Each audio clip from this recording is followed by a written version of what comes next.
Bienvenue sur Start to Cloud, c'est Osama. Aujourd'hui, on va plonger la documentation officielle OpenStack pour comprendre son architecture et ses services. Avant de réinstaller, il faut savoir comment le cloud est structuré, quel est le rôle de chaque composant, la communication entre eux et les ressources nécessaires. Donc suivez. On va commencer. Juste un petit conseil, la documentation OpenStack ici est toujours notre guide principal pour le travail. Donc, Ici, on voit une architecture qui contient les principaux services OpenStack. Keystone, c'est pour l'authentification, gérer l'identité et l'authentification. Glance, c'est pour stocker et distribuer les images. Neutron, c'est pour fournir le réseau OVM. Swift et Sender, ce sont pour le stockage. La différence que Sender est pour le stockage en volume et Swift c'est pour le stockage en objet. Nova, Nova c'est le moteur de calcul, c'est celui qui lance les VM. Donc bien sûr, on va voir chaque service, on va configurer et installer chaque service, on va mieux comprendre. Ici, on voit une architecture logique commune. Vous pouvez mieux voir pour comprendre la liaison des services. Ici, on voit le matériel nécessaire. Donc, on a besoin d'une machine pour le contrôleur qui contient au moins 8 Go de RAM et 100 Go de stockage. On a besoin aussi de un ou plusieurs computes. Dans notre démo, on va utiliser une seule machine pour le compute et une seule machine pour le stockage. Donc, euh,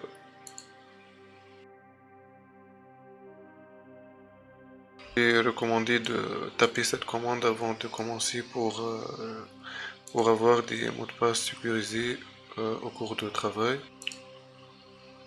Ici, on voit l'architecture réseau.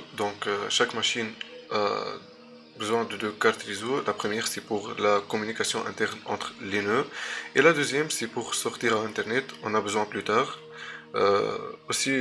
Toutes les machines doivent partager le même plan d'adressage interne. Donc, euh, c'est tout pour l'architecture réseau. Avant de commencer la configuration, on va préparer notre environnement de travail. Si vous avez plusieurs PC, je conseille d'utiliser la même version de l'hyperviseur. Je vais utiliser VMware 17. Pour Ubuntu, je vais utiliser la version 22.04 et pour OpenStack, je vais utiliser la version Caracal.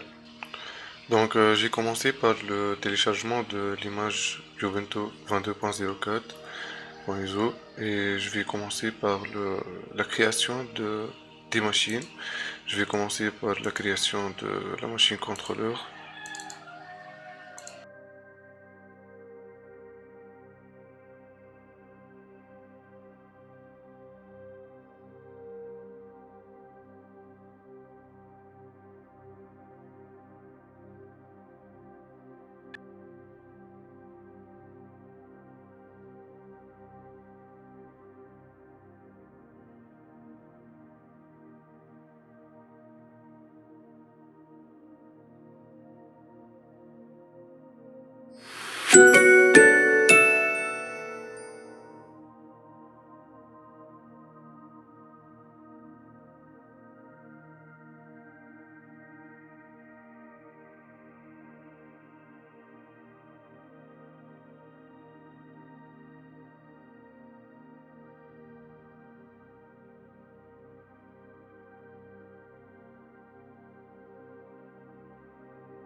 Une fois l'installation et l'update ont terminé, je vais ajouter une nouvelle carte réseau,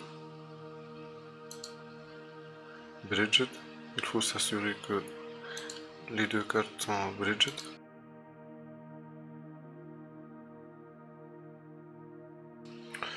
Et voilà, maintenant notre VM de contrôleur est prête. Euh, Maintenant, à la place de refaire tout ça avec le compute et le storage, on a une option intéressante dans la virtualisation, c'est qu'on peut faire cloner la machine, c'est copier la machine comme elle est. On va après juste changer les adresses.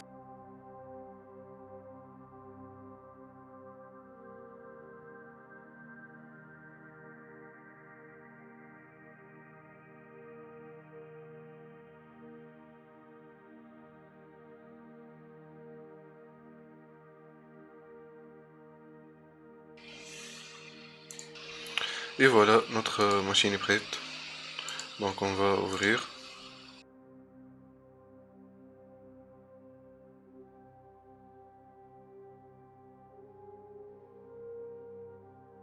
Le même mot de passe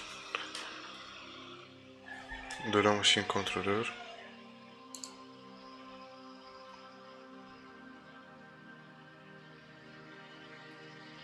Et voilà. On va faire le même travail avec la machine storage.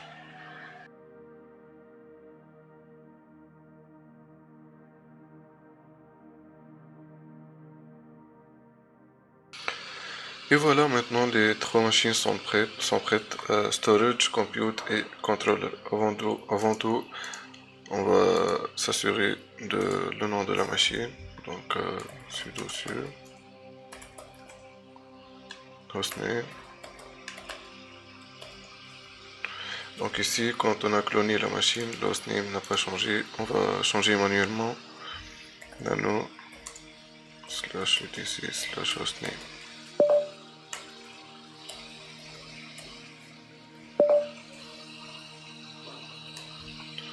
Compute. Ctrl X, Y, entrée. On doit faire le reboot pour qu'il change. Donc reboot. Et le même travail avec la machine storage. On va s'assurer de son hostname.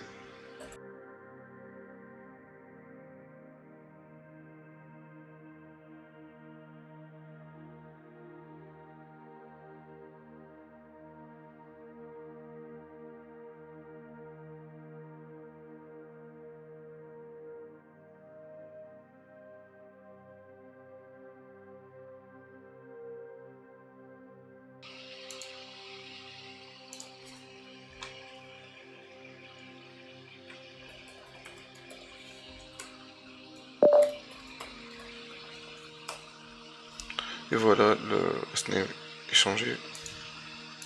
De même pour storage, on va vérifier.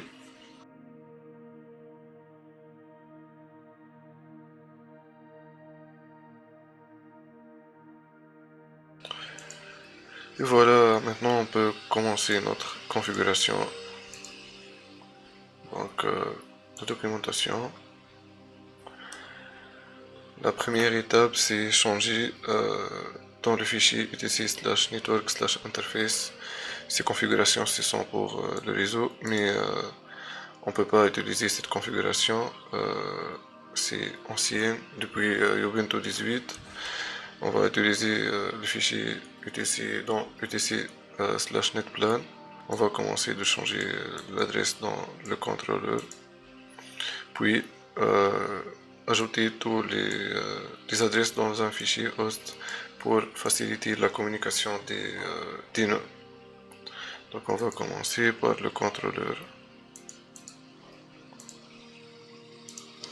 On va chercher le fichier ls netplan. Donc voilà.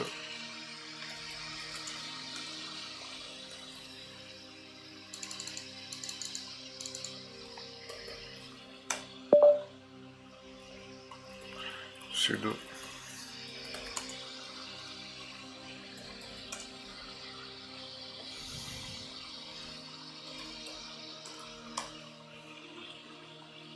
voilà, j'ai préparé la configuration de ce fichier. Je vais mettre tout dans la description.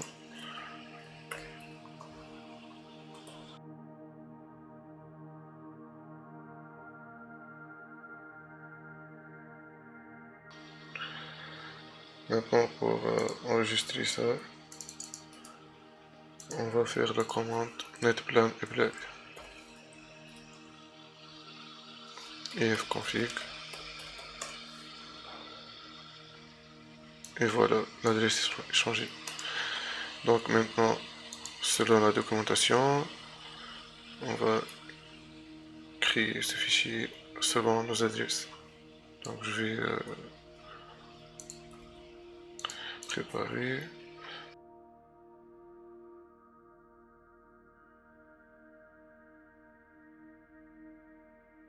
Voilà, j'ai préparé la configuration de ce fichier selon mes adresses.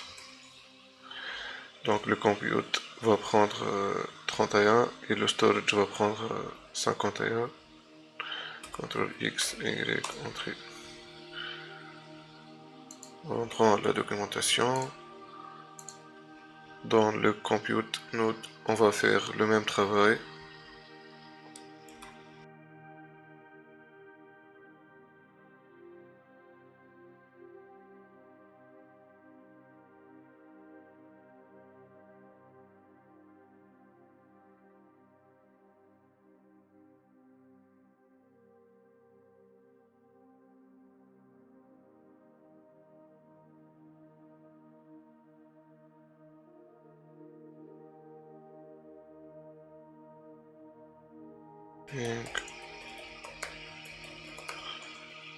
Et voilà, on peut pinguer le contrôleur. Et ping compute.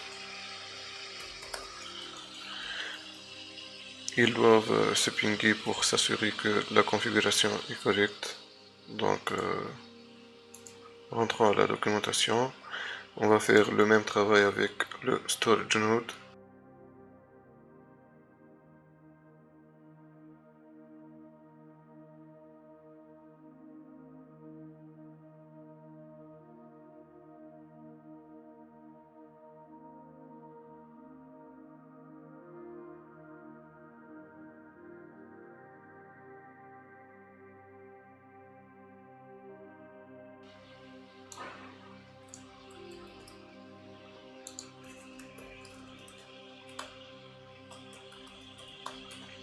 Ici 51.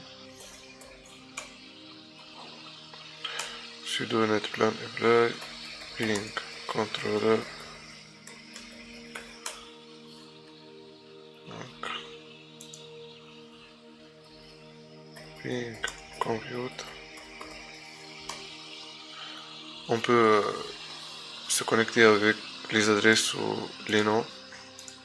Donc maintenant les machines se pingent correctement. Et ce qu'on va vérifier, ce qu'il demande de vérifier dans la documentation. Voici, on va vérifier la connectivité avec internet et avec les machines. Donc dans le contrôleur, et voilà, la connexion avec internet marche correctement. De même, les machines entre eux.